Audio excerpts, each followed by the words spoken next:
morning, everyone. Welcome to another daily vlog in a very intentional bad lighting setup. I'm recording right now on the Fuji XM5 at 12,800 ISO, and I kind of wanted to talk about the importance of storytelling and editing. So I think this kind of weaves quite nicely into my upcoming workshop where I will kind of teach about editing and not necessarily from a technical standpoint using software, but rather from a creative speaking standpoint, explaining some of the editing details. And my title of that workshop will be The Best Edit is basically the edit that you don't notice or something along those lines. And for me as an editor, I just know that a good edit can basically save everything. So for those of you who don't know, I'm a professional freelance film editor in the advertising world. So I have been in the film industry for over 20 years and I have been a freelance film editor, I think almost 15 years or something. And I have edited so many commercials, and image quality is always important, but I know that if the story is good, I can get away with a terrible shot. For example, I've been editing a BMW commercial a couple of months ago, and that commercial was filmed and shot with so many different cameras with Arri Alexa, Red, multiple GoPros that were hidden inside the cockpit of the race car because it was the BMW M2 race car, and we had a 360 camera on the car. So there was a lot of footage, and some of the footage, for example, the GoPros that were as somewhat crash cams inside the car had terrible lighting, which is the reason why I wanted to shoot this. Yes, there are some lights here and practicals, but this is a terrible lighting situation. And as I said, I shoot at 12,800 ISO with a camera that is consumer grade. This is the XM5, so no professional camera. It has an APS-C sensor, so not full frame. And in the past, I was shooting on my Blackmagic BMPCC 4K, which has a Micro Four Thirds camera. I'm shooting a lot of my YouTube videos with the DJI Pocket 3, which has a 1-inch sensor. So for me personally, the capabilities of the camera have been important, but not to a degree where I would say I'm not going to use that camera because for me, story is king. And I was talking to a friend of mine and we were kind of discussing to kind of shoot some stuff together.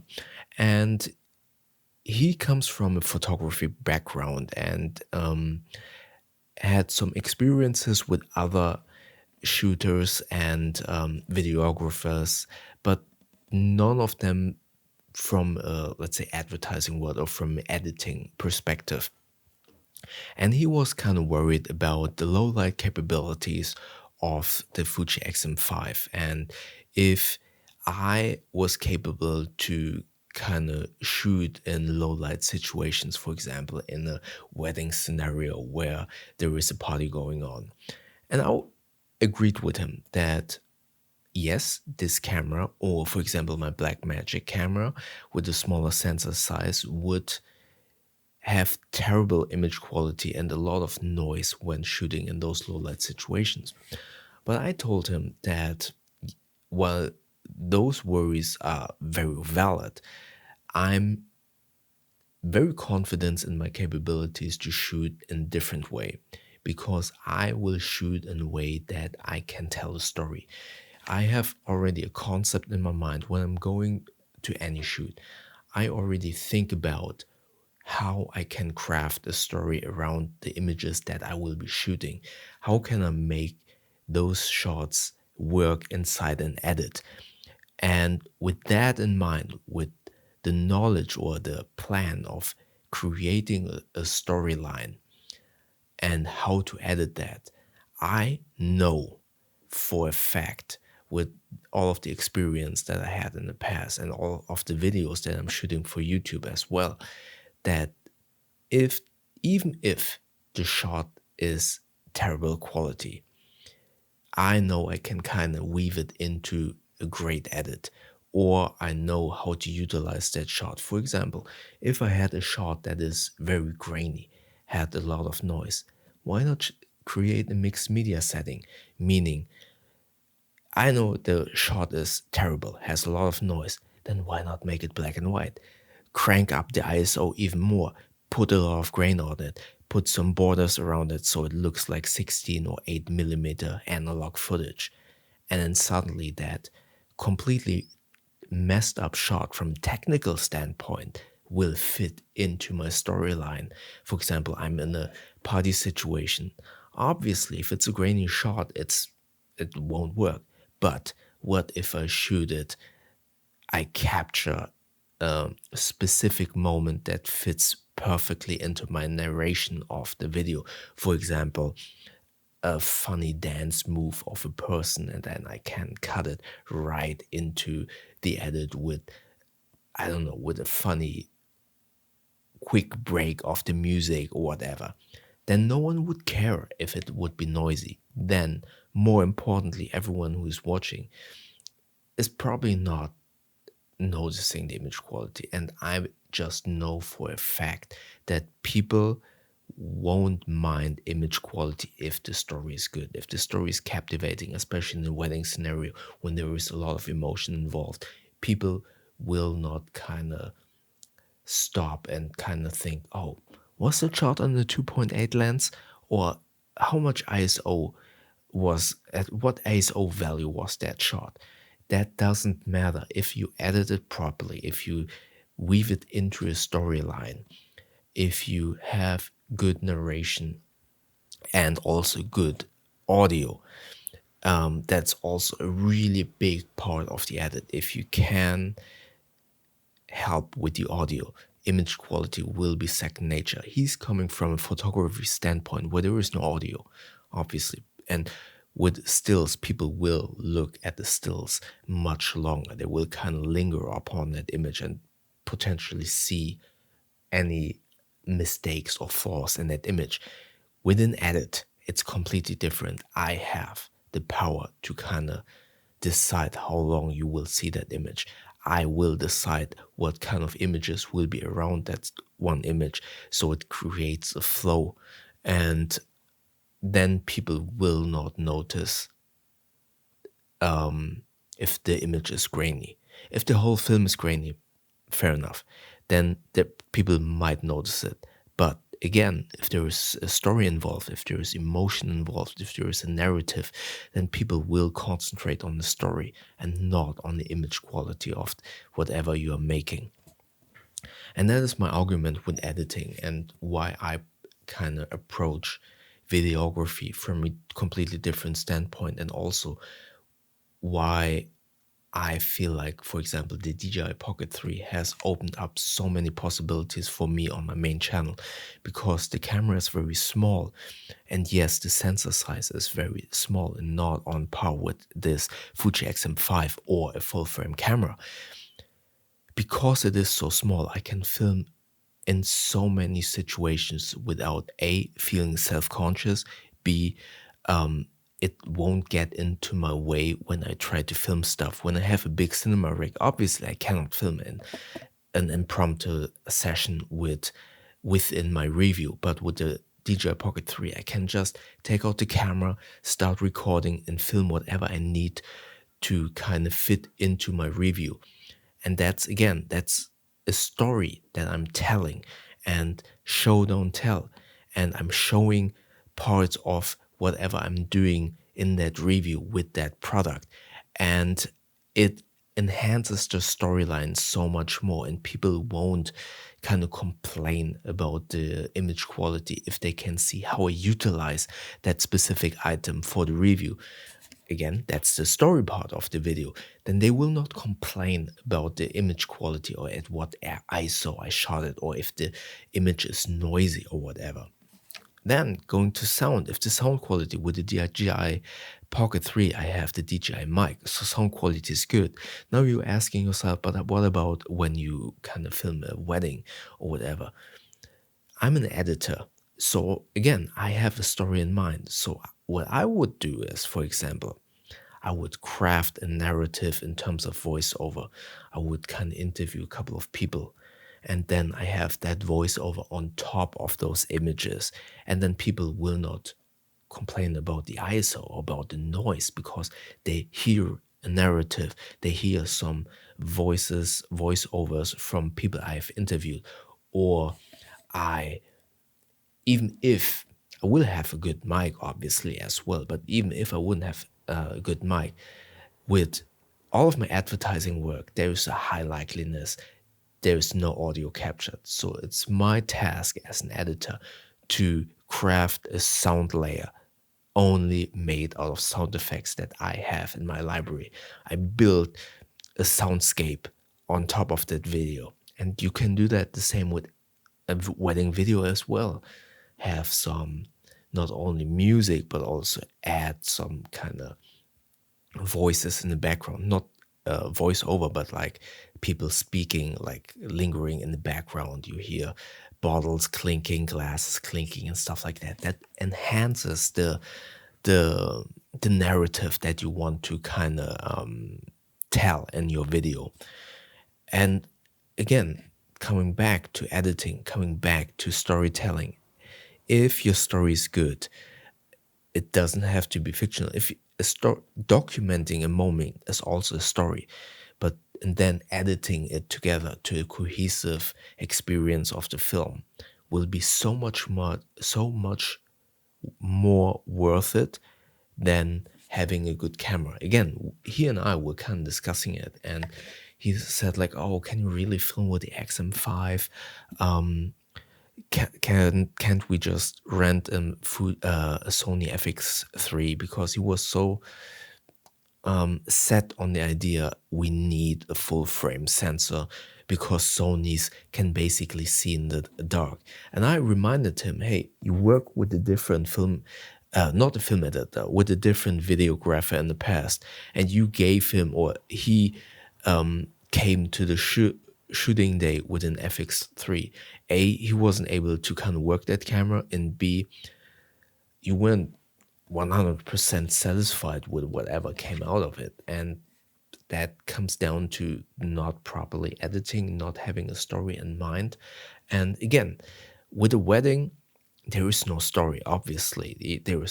You document the moment. Still, you can craft a story out of what you're documenting there. And you kind of already have in mind what kind of shots you want to film. And that is so important when going into whatever you want to film, be it a review, be it a wedding, be it a narrative story, whatever. If you have a story in mind, the equipment is basically second nature. And don't get me wrong, I've seen a lot of films with good stories where the image quality was terrible and I was taken out of it. And I'm not saying that equipment is not important, but I'm saying that if you have a good story and if you edit it well, and if you craft a film around a storyline, around a narrative, and if you kind of keep in mind, and this is more for reviews than for example, weddings, show, don't tell, then the equipment, the image quality is taking a step back. Story is always king. That is the forefront of why people click into the video. I mean, you've probably seen so many vlogs or travel videos with beautiful imagery. Let me know in the comment section below when you saw those kind of travel videos from people who have great cameras. Be honest, at what point did you switch off that video when it wasn't a story? It was just shooting like 10 minutes of that person being at a pool or whatever, but the image quality was great. And it was just like shot after shot after shot after shot after shot of their vacation. be honest, let me know in the comment section below. At what point did you switch off? But then maybe you've seen someone filming everything with the GoPro, but there was, I mean, Casey Neistat, that's the best example. Casey Neistat filmed stuff on GoPros, small little Canon Xus, Ixus, IXUS compact cameras. And people watched that because he always had a story in his videos and it didn't matter about the image quality. And that's probably the best example. So again, to kind of wrap this up, I know this wasn't a completely workshop-worthy topic. Those will come. I'm still brainstorming about that, but I think this is a good kind of introduction why editing is so important and why you should think about editing before going into the shoot. Because if you already have a kind of story in mind, you already know what kind of shots you might need to be shooting. Because there's also the argument that I've heard, okay, doesn't the camera overheat, and don't you need two SD card slots? This XM5 doesn't have to have those. And please don't get me wrong, this is not a professional camera, and I would highly recommend, if you get paid for that shot. He and I were discussing about the non-paid, or me not being paid. I just wanted to shoot a wedding and give that to the couple for free as a freebie because I wanted to test it out. Don't get me wrong, I would not go with the XM5 to a paid shoot necessarily. I think I could do it, but I wouldn't recommend it. So don't get me wrong. So the discussion was, oh, is the camera capable to kind of get through a whole day? And I was like, probably not, but I'm coming from an editor's perspective. I know what I'm shooting. I'm not going to stand there, push record, and let the camera roll for hours. Then obviously this camera is not the right tool. But I already know what kind of shots I need. I already have in mind what kind of pacing I will kind of want to have.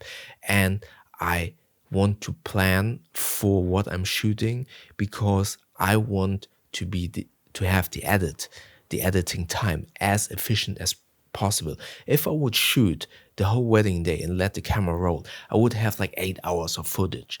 My editing days would become so long, and from a budgeting standpoint, if whenever in the future I want to take money for that kind of service, I would shoot myself into my own knee because I would generate so much footage. So I want to go into a shooting day very prepared, knowing what I shoot, not overshooting, and already have a story in my head so I know exactly what I need and what I need to shoot. So I have not too much footage. Again, the importance of editing is not only important for the story, but also for your shooting days. Yeah, that was it. That was a long, somewhat rambly video, but I hope that was somewhat enlightening for you, and maybe helps you whenever you start your next shoot and want to kind of film, not necessarily in a professional capacity, not necessarily in terms of YouTube or reviews, but also maybe for your vacation. Maybe I've seen so many people shooting randomly stuff for their vacation, and they get home and then they have so much footage and they don't know what to do about it. I'm not saying have a big plan, but maybe think about a small little story that you can kind of make. For example, oh, I want to film the vacation from the perspective of what I'm bringing. That is just a small little example and how good that has worked. Or I want to shoot a vacation from the perspective, how good is the food? Then you already have a story in mind and know what you will be shooting. And that will make your travel video so much more enjoyable, even after you come home.